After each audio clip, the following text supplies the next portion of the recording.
अजितदादा पवार साहेब आज माध्यमांसमोर म्हणाले की महाराष्ट्रात वाचाळवीरांची संख्या वाढली. कोण पोचतंय वाचाळवीर? कुणाचा व्यक्ती आहे जो महाराष्ट्राच्या राजकारणात विष कालवण्याचं काम करतोय? कुणाचा मंत्री आहे जो महाराष्ट्रात दोन समाजात तेढ निर्माण करण्याचा प्रयत्न करतोय?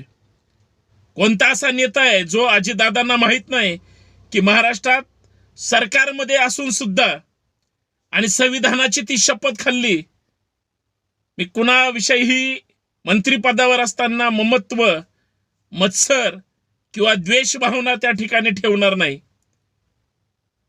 अजितदादांना माहित नाही त्यांचा वाचाळवीर कोण आहे, तर ते म्हणले बरेच वाचाळवीर निर्माण झाले. साहेब, तुमचं लक्ष आहे, पण कधी कधी वाटतं अजितदादांचाच पाठिंबा आहे त्या वाचाळवीराला जो महाराष्ट्रामध्ये जाणीवपूर्वक विष कालवण्याचं काम करतोय. तो वाचाळवीर मराठा आणि ओबीसी वाद लावतोय.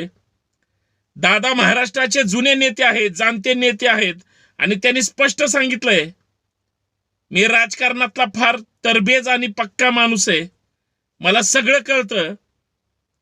पण वाचाळवीर एवढी गप्पा मारतोय हे का कळत नाही?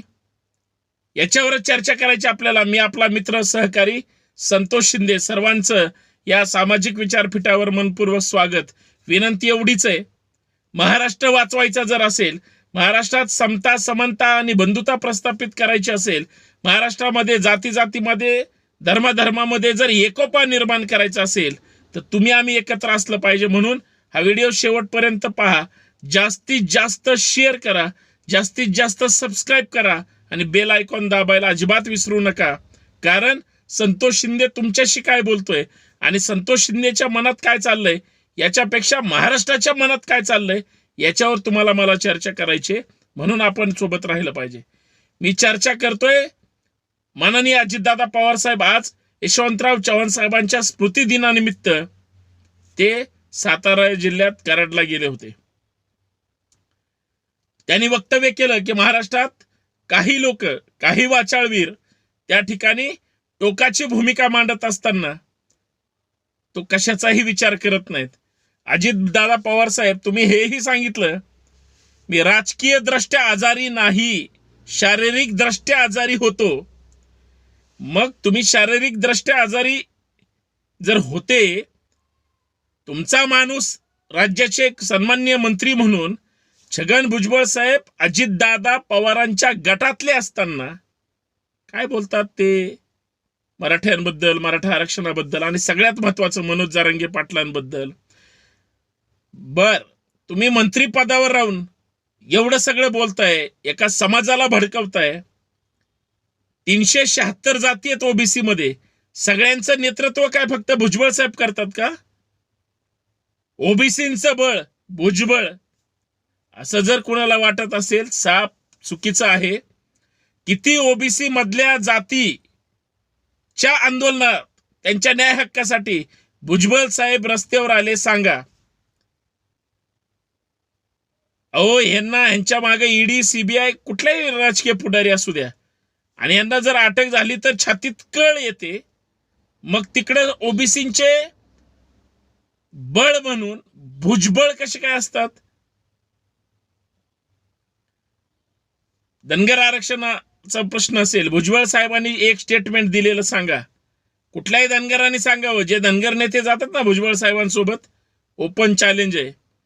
ओबीसी मध्ये नाभिक समाज असेल, परीट समाज असेल, अजून बरेच असे समाज आहेत. 376 जाती साहेब कशाला म्हणतात? कुणबी सुद्धा ओबीसी मध्ये आहेत. सांगा, विदर्भातल्या किंवा कोकणातल्या किती कुणब्यांसाठी भुजबळ साहेबांनी प्रयत्न केले? एका जातीमध्ये जन्माला येऊन माणूस जर त्याच जातीचं त्या ठिकाणी प्रतिनिधित्व करत असेल, ठीक आहे, ती जात कुठल्या प्रवर्गात येते म्हणून ते नेते आहेत. बरं, आहेत सुद्धा, आमची काहीच अडचण नाही हो. पण आता सामाजिक विद्वेषाचं राजकारण नाहीये. तुम्ही विरोधी पक्षात नाहीये, तुम्ही विषमतावादी नाहीये. तुम्ही महात्मा फुले असतील, सावित्रीबाई फुले असतील, डॉक्टर आंबेडकर असतील, शाहू महाराज असतील, त्यांच्या विचारांच्या विरोधात सुद्धा नाहीये. तुम्ही सांगताय आम्ही या सगळ्या विचारांच्या सोबत आहोत. अजितदादा सुद्धा स्वतःला पुरोगामी म्हणतात. मग ह्यांचा गट असा एवढा विरोधी भूमिका कसं काय घेऊ शकतो? मी कुठल्या तरी माध्यमांवर मुलाखतीमध्ये ऐकलं, वेळ पडली तर मी राजीनामा सुद्धा द्यायला तयार आहे, मला मागायच्या अगोदर मी देऊन टाकेल, किंवा मला फक्त सांगा भुजबळ साहेब तुम्ही राजीनामा द्या, मी लगेच द्यायला तयार आहे, असं भुजबळाने सांगितलं. माझी तर माननीय अजितदादा पवार साहेबांना हात जोडून विनंती आहे, एकनाथ शिंदे साहेबांना हात जोडून विनंती आहे, देवेंद्र फडणवीस साहेबांना तर साष्टांग दंडवत घेऊनच विनंती आहे. भुजबळ साहेब मंत्री आहेत आणि मंत्री पदावर बसून ते भारतीय राज्यघटनेचा सुद्धा अवमान करतात. वाचाळवीर म्हणून अजितदादाने जे सर्टिफाईड केलं त्याच्यामध्ये भुजबळ साहेब परफेक्ट बसतात. आणि सगळ्यात महत्वाचं, मी फक्त संभाजी ब्रिगेडचा कार्यकर्ता आहे म्हणून चर्चा नाही करत, मी सुद्धा एक ओबीसी आहे. भुजबळ साहेब अख्ख्या ओबीसीचे नेते आहेत असं कुठल्याही ओबीसीला वाटत नाही. आणि सगळ्यात महत्वाचं, आरक्षणाचं आंदोलन सुरू आहे, सरकारने ठरवायचंय कसं द्यायचं काय द्यायचं. मी नेहमी सांगतोय, आरक्षण जर संवैधानिक पाहिजे असेल तर संविधानाच्या चौकटीमध्येच त्या ठिकाणी तुम्हाला मिळणार आहे. भारतीय राज्यघटना आणि त्याच्यात जी काही कलम आहेत कुठल्याही एका जातीची धर्माची प्रॉपर्टी नाही, सर्टिफाईड नाहीयेत. सगळ्यांना जे मूलभूत हक्क अधिकार दिलेत ते भारतीय राज्यघटनेने दिलेत. आणि प्रतिनिधित्व ज्यांना दिलंय आरक्षणाच्या माध्यमातून, जे कवच दिलंय स्वतःच्या उन्नतीसाठी प्रगतीसाठी, ते भारतीय राज्यघटनेने दिले. त्या चौकटीत आरक्षण मागत असेल बसत असेल, काय अडचण आहे भुजबळ साहेब तुम्हाला? उद्या जर हे लोक तुमच्या सोबत आले तर तुमचंच बळ वाढेल जे काय आहे.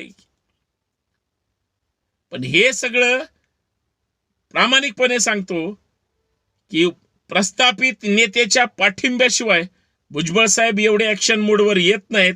आणि उद्याची लोकसभा जिंकायची असेल, येणाऱ्या विधानसभा असतील, महानगरपालिका स्थानिक स्वराज्य संस्थेच्या निवडणुका असतील, त्या भुजबळ साहेबांच्या माध्यमातून कदाचित अजित पवार गटाला जिंकायच्या असा त्यांचा समज असेल. म्हणून जर सामाजिक तेढ निर्माण करण्यासाठी किंवा आंदोलन मोर्चेच होऊ नये, किंवा जरांगे विरुद्ध भुजबळ विरुद्ध जरांगे पाटील असा वाद लावून मूळ मुद्द्यापासून भरकटवून त्या ठिकाणी टाकायचं असेल तर साहेब हे सरकारचं सुद्धा षडयंत्र, याच्यापासून तुम्ही जागे राहिलं पाहिजे. राजकारण किती खालच्या थराला आणि घाणेरड्या पद्धतीनं केलं जातं हे सगळ्याला माहिती आहे. पण समाजाचा इथं सत्यानाश होतो. तरुण पोरं चुकीचा मार्ग अवलंबत आहेत, चुकीचे आंदोलन करत आहेत, आत्महत्या करत आहेत. याला जबाबदार कोण? हेच वाचाळवीर नेते. म्हणून अजितदादा पवार साहेब हात जोडून विनंती आहे, तुम्ही सांगितलंय महाराष्ट्रामध्ये वाचाळवीरांची संख्या वाढली. वाचाळवीर हे मोजून मापून बोलावं, विनाकारण वाद लावू नये. पण दादा तुमच्याच आशीर्वादाने तुमच्याच गटाचे नेते आणि मंत्री भुजबळ साहेब जर जाणीवपूर्वक मराठा विरुद्ध ओबीसी आणि ओबीसी विरुद्ध मराठा वाद लावत असतील तर अजितदादा तुमचा पाठिंबा आहे का? तुम्ही जाणकार नेते आहात, तुम्हाला सगळं चांगलं वाईट कळतं. फक्त दुःख याचं वाटतं, अजितदादा पवार साहेब असतील किंवा छगन भुजबळ साहेब असतील, तुमच्या आसपास सुद्धा मराठा नेते आणि कार्यकर्ते आहेत. अजितदादा पवार साहेब किंवा भुजबळ साहेब तुमच्या आसपास सुद्धा ओबीसी नेते आणि कार्यकर्ते आहेत. त्यांना सुद्धा राग येत नाही. आरक्षण मिळेल का नाही मिळणार त्यांना देणं घेणं नाही. फक्त नेत्यांच्या सतरंजा उचलण्यासाठी जर हे सगळे मुख गिळून गप्प बसत असतील आणि ह्यांचे नेते जर जाणीवपूर्वक पुढं करून भुजबळ साहेब काही वाचाळवीर गप्पा मारत असतील, ओबीसींचे मेळावे सुरू झालेत, इकडं मनोज जरांगे पाटलांचे मेळावे सुरू आहेत, विष कालवण्याचा जर राष्ट्रीय कार्यक्रम होत असेल आणि केला जात असेल, दादा तुमचा पाठिंबा आहे का अशी कुणकुण मनात येते. संभाजी ब्रिगेड हा वाद किंवा हे षडयंत्र अजिबात खपवून घेणार नाही. सगळ्यात महत्वाचं संभाजी ब्रिगेडच्या वतीनं 2 डिसेंबरला वाशिम येथे संभाजी ब्रिगेडचा महामेळावा आयोजित केलेला आहे. जर तात्काळ हे मेळावे आणि 2 समाजामध्ये तेढ निर्माण करण्याचे प्रकार जर नाही थांबवले तर संभाजी ब्रिगेडला रस्त्यावर उतरावं लागेल. आणि संभाजी ब्रिगेडची काय भूमिका आहे महाराष्ट्रामध्ये? आम्हाला अजिबात समाजात वाद नकोय, जाती जातीमध्ये वाद नकोय, आरक्षणाचा प्रश्न सरकारने मार्गी लावावा, आमचं जे काय म्हणणं आहे ते निवेदनाद्वारे दिलेलं आहे. तरीही दादा तुमचेच जर आमदार किंवा मंत्री जर विष कालवण्याचं काम करत असतील तर संभाजी ब्रिगेडची भूमिका महाराष्ट्रामध्ये 2 डिसेंबरला संभाजी ब्रिगेडचे अध्यक्ष ॲडव्होकेट मनोज आखरे जाहीर करणार आहेत. किंवा संभाजी ब्रिगेड जर रस्त्यावर उतरली तर कुठल्याही नेत्याला नंतर वाचाळवीर म्हणून तुम्हाला सर्टिफिकेट देण्याची गरज पडणार नाही, कारण संभाजी ब्रिगेडच्या स्टाईलनंच आंदोलनं होतील. एवढंच या माध्यमातून सांगावं लागेल. वाचाळवीरांना आवरलं पाहिजे एवढीच हात जोडून विनंती आहे. धन्यवाद. जय जिजाऊ, जय शिवराय.